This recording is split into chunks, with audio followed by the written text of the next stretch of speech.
and look, this is NIL hasn't been out that long, and we certainly need to see more of a sample size to kind of see, how does it really shake out. You brought up Texas A&M earlier.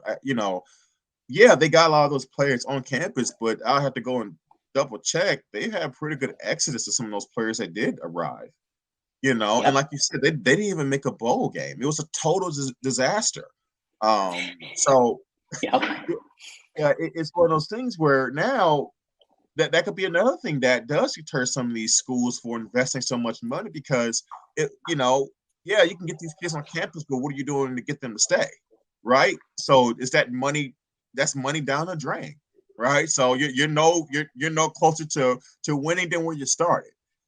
So Yep. I That's the other side of the coin. That's yeah, the danger, is that a student takes the bag that they get their first year, and then they go to the school that they actually want to attend. And I think that that's what's been happening with some of the A&M, Miami, and other schools allegedly giving money to recruits via different methods. That's what we're seeing. We're seeing, like you said, we're seeing exodus. So there are two sides to the coin there, but I will say, I think for somebody like Jaden Davis, who I think we absolutely need to nail, if we lose him to the Buckeyes, man, I'm gonna be, it's going to it's sting. gonna be something. Yeah. Yeah, it's going to sting.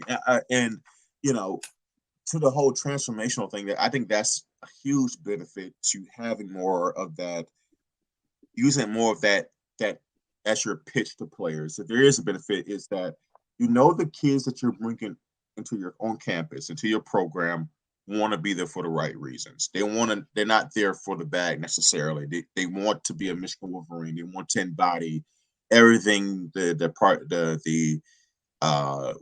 that comes with being a quote unquote Michigan man, right? They want that, right?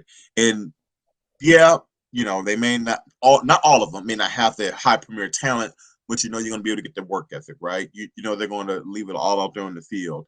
Yeah. And as a head coach, that's one less thing to worry about, right? I know from a team morality standpoint, a focus standpoint, all my players are all in. And yeah, this is the nature of the beast. We're going to have a couple excess of players year to year.